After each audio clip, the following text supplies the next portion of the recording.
ಏನೋ ನಕ್ಸಲರು ಬಂದು 6 ಜನ ನಕ್ಸಲರು ಇವತ್ತು ಶರಣಾಗ್ತಾ ಇದ್ದಾರೆ.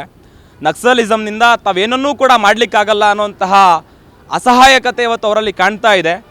ಅವರಿಗೇನು ಜ್ಞಾನೋದಯ ಆಗಿದೆ, ಇದು ಸ್ವಾಗತಾರ್ಹ ವಿಷಯ.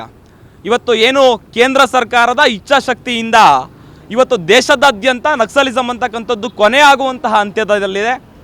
ಇವತ್ತು ನಕ್ಸಲರು ತನ್ನ ಜೀವನದುದ್ದಕ್ಕೂ ಕೂಡ ಈ ಜನರ ಜೀವನವನ್ನು ಘಾಸಿಗೊಳಿಸೋದ್ರ ಮೂಲಕ ಹಲವಾರು ಸಾವು ನೋವುಗಳನ್ನು ಮಾಡಿ, ಹಲವಾರು ಪೊಲೀಸರನ್ನು ಬರ್ಬರವಾಗಿ ಹತ್ಯೆ ಮಾಡಿ ಜನರ ನೆಮ್ಮದಿಯನ್ನು ಘಾಸಿಗೊಳಿಸಿದರು. ಇಂತಹ ನಕ್ಸಲರು ಇವತ್ತು ತನ್ನ ಜೀವನ ಪರ್ಯಂತ 30-40 ಹಲವಾರು ಕೇಸುಗಳನ್ನು ಹೊಂದಿರುವಂಥ ನಕ್ಸಲರು ಇವತ್ತು ಶರಣಾಗ್ತಾ ಇರೋದು ಕಾನೂನಿನ ಮುಂದೆ ಅಲ್ಲ. ಇವತ್ತಿನ ಮುಖ್ಯಮಂತ್ರಿಗಳೇ ಆ ನಕ್ಸಲರಿಗೆ ಶರಣಾಗಿದ್ದಾರೇನೋ ಅನ್ನೋಂತಹ ಅಂಶ ನಮಗನ್ನಿಸ್ತಾ ಇದೆ. ಯಾಕಂತಂದರೆ ಇವತ್ತು ಕಾನೂನಿನ ಚೌಕಟ್ಟಿನ ಒಳಗಡೆ ಕಾನೂನಿನ ಮುಂದೆ ಶರಣಾಗಬೇಕಾಗಿದ್ದಂತಹ ನಕ್ಸಲರು ಇವತ್ತು ಮುಖ್ಯಮಂತ್ರಿಯ ವೈಭವೀಕರಣ ಆಗಲಿಕ್ಕೋಸ್ಕರ ಮಾಧ್ಯಮದಲ್ಲಿ ತಾನು ತನ್ನ ಗ್ಯಾರಂಟಿಗಳಿಂದ ರಾಜ್ಯ ಸರ್ಕಾರ ದಿವಾಳಿ ಆಗಿರೋದನ್ನು ಮುಚ್ಚಿಕೊಳ್ಳಿಕ್ಕೋಸ್ಕರ ಇವತ್ತು ಅವರನ್ನು ಕೃಷ್ಣ ಭವನಕ್ಕೆ ಕರೆಸ್ಕೊಂಡು ಅವರನ್ನು ಶರಣಾಗತರನ್ನಾಗಿ ಮಾಡಿಸ್ಕೊಳ್ತಿರ್ತಕ್ಕಂಥದ್ದು ಎಷ್ಟರ ಮಟ್ಟಿಗೆ ಸರಿ?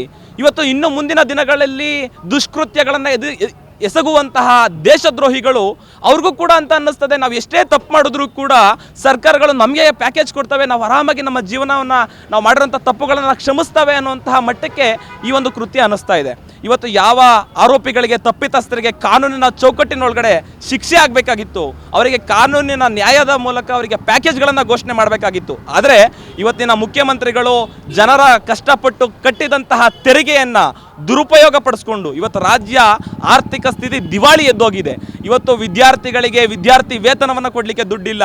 ಅದ್ರ ಜೊತೆಗೆ ಇವತ್ತು ಬಸ್ಸನ್ನು ಬೆಲೆಯನ್ನು ದಿನೇ ದಿನೇ ಏರಿಕೆ ಮಾಡ್ತಾ ಇದ್ದಾರೆ. ಇವತ್ತೆಷ್ಟೋ ವಿದ್ಯಾರ್ಥಿಗಳಿಗೆ ಶಾಲಾ ಕಾಲೇಜುಗಳಿಗೆ ಹೋಗಲಿಕ್ಕೆ ಬಸ್ಸಿನ ಬೆಲೆ ಏರಿಕೆ ಆಗಿದೆ.